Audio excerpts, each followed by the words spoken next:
This channel is proudly partnered with the What the Funk shop.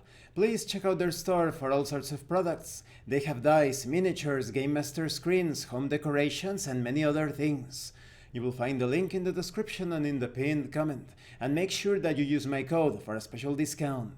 This channel is proudly sponsored by Dead Tree Studios, the publishers and developers of Dames of Asstoria, a tabletop RPG where you play as monster girls, experiencing high adventure in a world that doesn't fully accept them. You will find the links in the description and in the pinned comment. They have recently released the Whispers of Copperich adventure module. Hi! Welcome to part 1 of my review featuring Age of Heroes. I am a big fan of the franchise. It is one of the most successful video game franchises in my opinion. I consider it to be just as good, or perhaps more.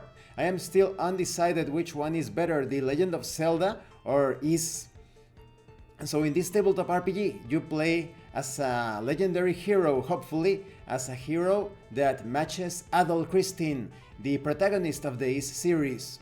Perhaps you will come to surpass him eventually, who knows? It's a similar situation, for example, like in the Conan tabletop RPG, you want a character that is the equal or surpasses Conan. Here it's the same thing, it's the setting of but you are not playing as Adol, you are playing as your own legendary hero. Now let's talk about the quality of the PDF. The quality is excellent. I only found a couple of typos, but they won't present an obstacle when understanding the contents. Now when it comes to the layout and graphic design, it is so beautiful. It looks like some sort of magical dome. Just look at the background image. And the font is quite easy on the eyes. Everything is well organized, and because you have bookmarks and hyperlinks, it's going to be very easy to navigate this 332 pages tome. This is quite the big book. Now, there is a thing that could be considered a mixed bag, and that's the artwork, the illustrations. The artwork in general looks great. There is AI art, but I kept thinking, with all of those illustrations available for because of the video games, because of the anime, and you have none of those included here.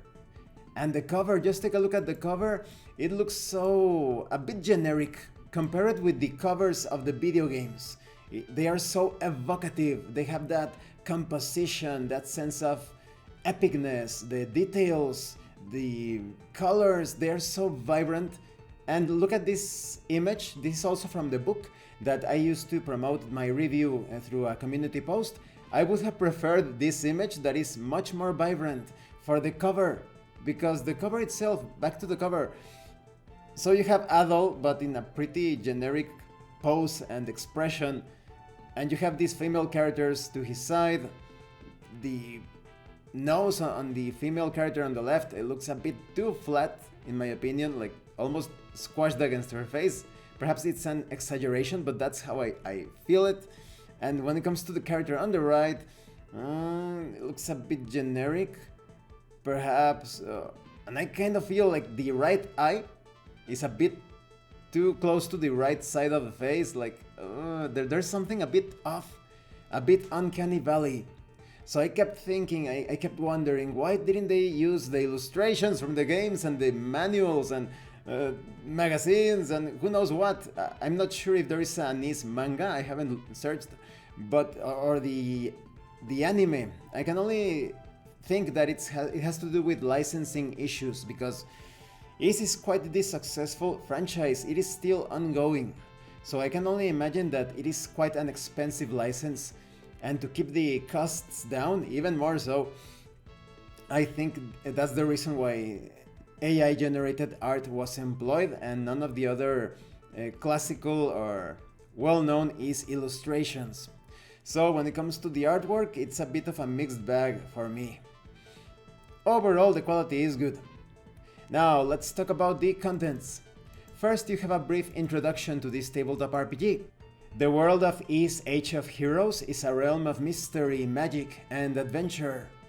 You are about to embark on an epic journey that weaves together the rich tapestry of Ys's lore with the immersive experience of a tabletop RPG, certainly. And I really like the introduction to tabletop role-playing games as well. You have a brief description of what the hobby actually is, that is, the game master presents a situation, and the players interact with that situation as their characters. There is no role-playing storytelling nonsense, no role-playing games are a conversation, or it's like directing a movie, none of that. With Age of Heroes, you are actually going to be experiencing the game world as your characters. So the publisher Prometheum Books does an excellent job in getting you into the world of Ys. Now let's talk a bit about how the game proceeds. Oh, and I also forgot at the beginning of the book, you have a sheet that contains the entire system. That is the action rolls, the combat rules, everything in a single quick reference sheet. At the nucleus of this game, you have the Prometheum system, which consists of action rolls. You play this game using polyhedral dice. Whenever you take an action such as making an attack or carrying out some sort of task or skill-related activity, you roll a d20 and add bonus dice depending on various factors. We will talk about those in a few moments. Your objective is to roll higher than the victory sum, or VS. Not BS like bullshit, the VS victory sum. It is set by the game master. If you take an action that affects another creature, it is usually entitled to a reaction, such as using the defense to dodge or deflect the attack, or resistance to overcome a spell or technique. Most actions that are challenging will be VS 15 to 20. However, more difficult tasks could be 25 to 35. It all depends on the situation. Now, when it comes to the effects roll, most actions produce an effect, such as damage or the outcome of a skill. In cases where this is variable, you'll make an effect roll.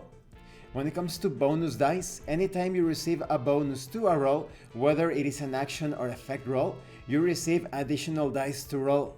Your ability scores, skills, and talents will give bonus dice on various actions and effect rolls.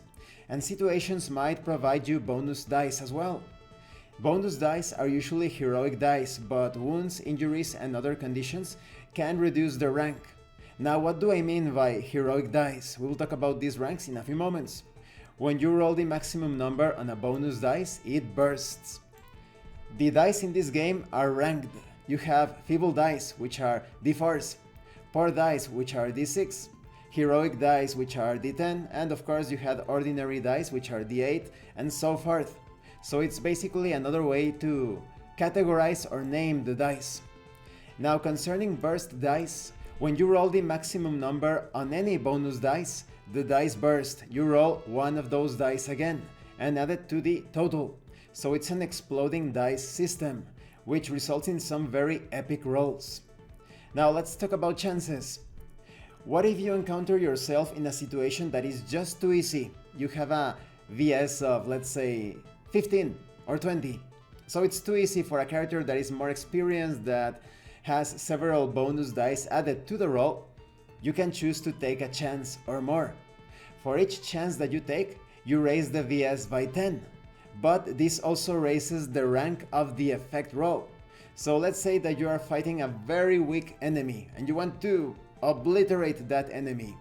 You only need a VS of 16 because it's 15. But if you raise to, let's say, 25 because you take one chance, or perhaps even 35 because you took two chances, each chance equals 10, then the rank of the damage dice that you are going to roll is going to increase by the number of chances, perhaps once or twice, depending on how many chances you take.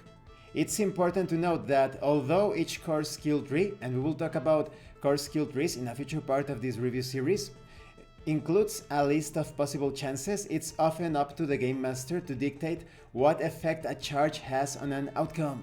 This also applies to normal skill checks, as you would refer to them in other tabletop RPGs. So if you decide to climb or decipher some sort of strange passage in a book, and you take a chance, then you would obtain more information from reading that passage, or if you're climbing, perhaps you climb up quite fast, quite efficiently. It all depends on the chances based on the context. The charges are pretty much what results from taking a chance. So if you attack an enemy and you took one chance, then it results in one charge, which you can spend to raise the rank of the damage dice, or in other ways as I have explained. Now when it comes to challenges, when you are faced with a situation that hampers your ability, you may receive challenges. Each challenge reduces the rank of your bonus dice on an action by 1 rank. And remember that in all situations, context is king. And this concludes this part of the review. In the next part we are going to talk about the setting premise for this tabletop RPG. I really like this system. Usually you handle things such as advantages and disadvantages in less spectacular ways, such as rolling 2 dice and taking the lowest or the highest result depending. But here you are actually adding dice, but you are also reducing the rank of those dice. So it can get pretty epic. Suddenly you end up with incredibly powerful rolls. But there is also a way for you to mitigate this. It is up to you if you want to take chances or not. You are not forced to carry out some swingy roll. It is all up to you. And of course, giving priority to the context and roleplay, to the description of your actions and reactions within the game world. I also think that this is a great fit. That is, the system itself, the Prometheum system, is going to actually feel as if you are playing is running around with Adol slashing and cutting and thrusting. You know how Adol fights so fast. Sometimes, for me, he feels a bit like a crazy cart running around or wheeling around, slashing and thrusting and cutting enemies asunder. It's pretty fun, and I think this system manages to recreate that feeling. Thank you for watching this part of the review. Don't forget to leave a like, a comment and subscribe. And thank you so much to those of you that are going the extra mile to support the channel. If anyone else wishes to further support the channel, consider joining as a member or using the super thanks button. You can also check out the pinned comment below. This has been Abraham L. Jaguar, a professional game master. I am currently unavailable for professional sessions, but I will put my contact information in the description and in the pinned comment for when I am available again. And remember, it is better to roleplay and fail in character than not to roleplay and fail as a player. Once again, thank you and see you later.